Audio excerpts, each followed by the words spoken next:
Hey, well, I'll just start with a look-ahead question. How confident are you guys that Northwestern will be in town? You guys will have someone to play this weekend.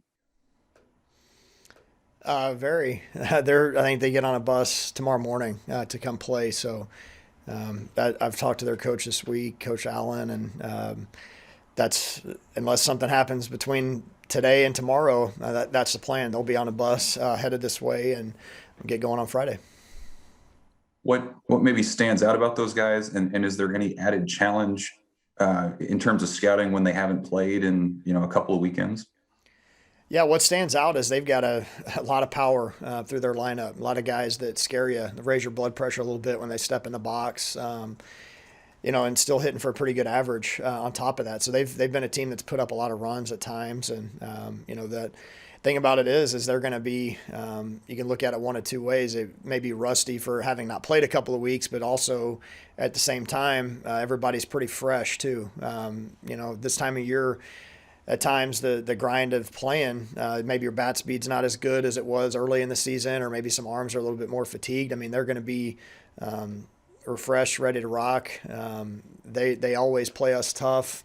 They're going to be ready to play. So from a scouting standpoint, I mean, I guess there's probably enough of a sample size this year where you can kind of get some information from what they've done up to this point. But again, for us, it's just all about. It's honestly all about us. It's all about us playing the game that we're capable of playing, and regardless of the opponent, we respect every opponent that we play. Our guys are going to be ready to play, and not look too far ahead. Just be our best on Friday. Chris Bassinet. Hey, well, how important was it just to win that last game on Monday? I know obviously you want to win them all, but just with the way that game went, how important was that for your guys' psyche and just getting ready for the short week this week and everything? Yeah, I mean, all those games are important, of course, but like we've talked about throughout the course of the year, just finding a way to win on getaway day or the last game of a series is just huge because you're always playing for something on the weekend, whether it's to win a series, to avoid getting swept, to sweep a series, to create momentum going into the next week, and all those type of things. So, I mean, we came out guns a-blazing there in the first inning, and it just turned into a really weird game at that point after that, with just a lot of back and forth and hard hit balls and plays made left and right, run saving plays. It took everybody. I mean, our lineup card was completely. I mean, it was a mess. We used a ton of arms. So it was just a really good team win and a really good finish to what turned out to be a great weekend for us. Kevin Suits. Hey, Will, can you talk about just overall the way Kyle Perry came out this past Monday and what you saw out of him, given everything he's gone through over the past year? Yeah, it was awesome to have him back out there. I mean, he's been such a big part of our team culture and just such a team guy. Been right behind his teammates. I mean, nobody's more invested into every pitch of every game that we've played this year than he's been. Everybody was really excited to see him back out there. He's worked really hard to get back so quickly from his injury. Diligent with his rehab and those type of things. So. It's good to see him back out there. I thought his stuff was pretty good. Threw a couple good breaking balls in there. Fastball velocity, probably not quite where it was before the injury, and not quite to where it probably will get over the course of the next few weeks. But it was still pretty solid for his first time out. And I think I didn't see any nerves from him at all. I didn't see a guy that was trying to do too much. First pitch swing, they got a hit, and then a guy lays down a great bunt on him. I thought he was a little bit better athlete than that to get off the mound to make that play. I trust me, I've joked with him about that already. But no, it's been great to have him back, and he's hopefully going to continue to feel great and be a big part of our staff. Back to Evan Bland. Hey, well, just real simply, what is it that makes you guys so good defensively? And then during the week, how do you I guess advance that or strengthen that through drills and practice work?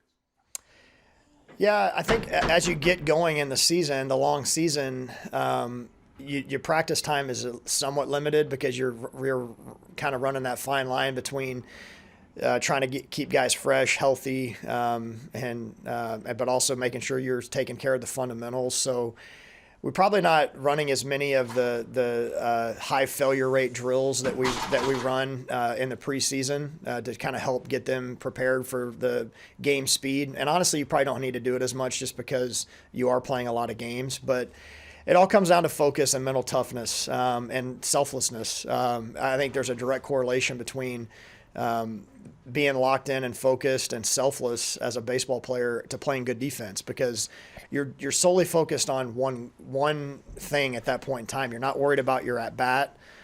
You're not thinking about how you're 0 for 3 or 3 for 3. You're focused on that pitch, and you're not worried about what the other team's doing. So many times in baseball, it can be contagious, not only with your own team but with the other team.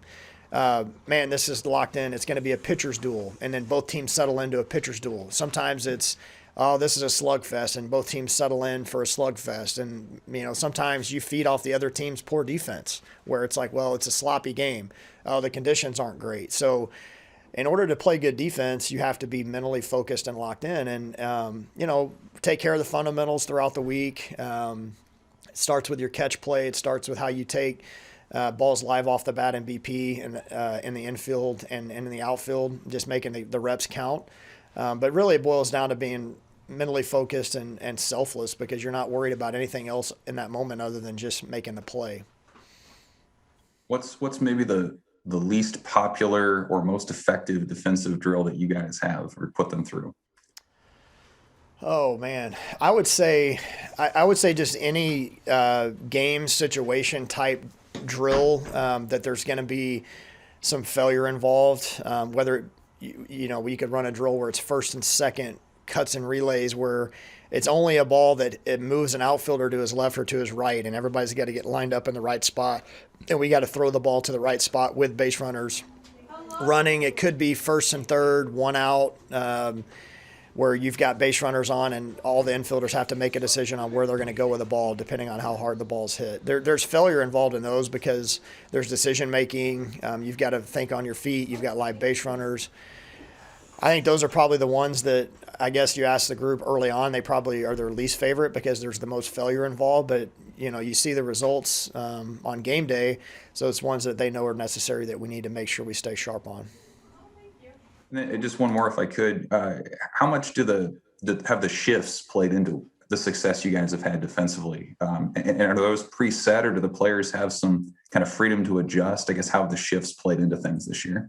Yeah, I think the shifts have certainly helped at times. I mean, the work that the coaches put in, Coach Marcuzzo with the scouting report, and he positions the infielders, and Coach Harvell with the outfielders, just the advanced scouting. And then also not only advanced scouting the hitters that we're facing, but kind of cross-referencing that with the pitchers that we have on the mound as well, to give us a pretty good idea of where to have a guy position. I think that's definitely taken away some runs from the other team, just being in the right spot at times that way. And you're going to get beat sometimes on it, but you just play the law of averages there.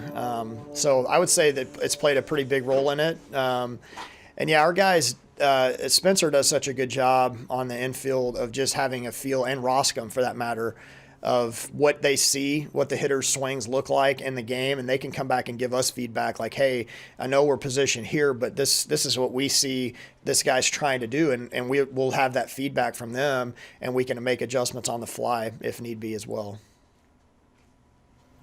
All right, a couple more. Chris Bassinet. Well, I know you talked about him a lot on the radio this weekend, but just seeing Gunnar Hellstrom get the walk-off there against Indiana, and him being able to jump back in after sitting most of the year, what have you seen out of him, and how important is he to what you guys are doing, both on the field and in the dugout? Yeah, I mean, first of all, just talk about a selfless young man, just an incredible, humble, hardworking, nicest guy you'll ever meet. I mean, I could go on and on and on. I mean, everybody loves Gunnar Hellstrom. I mean, what he brings to the team. He's gone from being a guy that's played caught a ton to, maybe being a part-time player to, a guy that wasn't playing at all for most of the season. And he stayed ready. I mean, we've seen some of the Tuesday at-bats show up where he's squaring some balls up. He's worked his tail off in the bullpen for us at times, just catching guys, getting them ready to go into the games in the bullpen and just stayed ready. And he's going to be a guy we're going to continue to call on, whether it be pinch hitting, it could be a DH spot, depending on the matchup. But yeah, just really gratifying for him, I know, just to get in there and get the job done. And everybody has a lot of confidence in him just because he does work so hard. He's so invested in the team, such a great kid. Couldn't be happier for him with that big hit there against Indiana. And, you just ask him to lay down a bunt, he can do that. You ask him to hit and run, he can do that. You ask him to hit a line drive, coming off the bench, he can do that. So hasn't had a lot of chances to catch this year. But I think the bat is going to be something that we're going to lean on here down the stretch. All right, last one, Kevin Suits.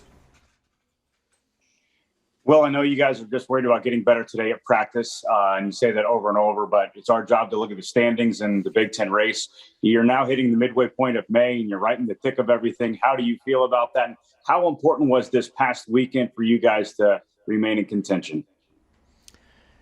Yeah, I mean, again, we needed to get back to playing better baseball. The weekend at home with Rutgers wasn't, as we've talked about, it wasn't from a lack of trying the first two games. I mean, we were right there to win both of those games. Now, Sunday was not obviously acceptable in any way, shape, or form, and we just wanted to make sure we were ready to bounce back mentally from that, and we did that. That's what we needed to see, quite honestly, was let's not worry about anything else other than just getting back to playing our brand of baseball, make it all about us, make it all about taking care of what we do best. And so, again, that's got to continue to be our message. That's going to continue to be our message is let's not worry about the things that we can't control. We can't control what other teams do. We can't control anything up to this point other than just us and going out and playing the style of baseball that we know helps us be successful. So that'll continue to be the message, and that'll continue to be what the dialogue is with the team, from the captains to the rest of the players on the team. And you just can't get caught up in what's going on around you. You just can't because you make it more than it should be. And these guys have played hard all year. I mean, played as hard as any team I've ever been around. They've competed as hard as any team I've ever been around. We do that, I will be proud of them no matter what. That's really all we ask of them. So that shouldn't put any more pressure on your shoulders when you know that that's all you got to do is just show up and compete, get after it, and we'll take the results however they may come.